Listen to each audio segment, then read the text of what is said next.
Welcome to our channel. Today we how to update end-to-end tests with Appium for mobile. Detailed guide step by step clearly. Begin by ensuring you have the latest version of Appium installed on your machine. Open your terminal or command prompt. Check the Appium installation by running the command Appium v. This will display the current version of Appium installed. Next, make sure you have Node.js installed, as Appium is built on it. If not installed, download and install Node.js from the official website. Navigate to your project directory where your current end-to-end tests are located. Create a backup of your existing test scripts. This helps to prevent data loss during the update process. Examine your existing Appium test scripts and identify the areas that require updates. Review the Appium documentation for any changes in the API or updates in functionality. Update your test script to align with the new Appium API if necessary.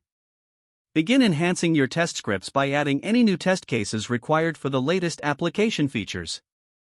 Make sure to utilize the page object model to improve the structure and readability of your tests.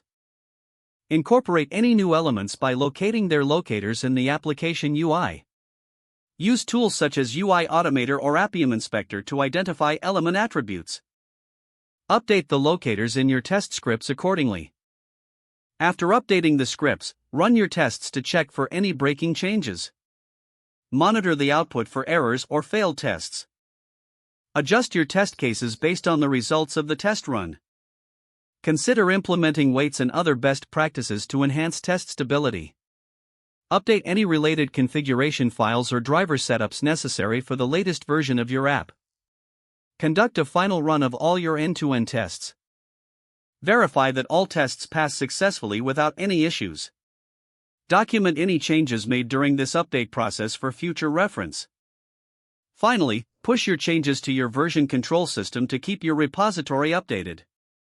This ensures that your test suite remains reliable and effective for your mobile application.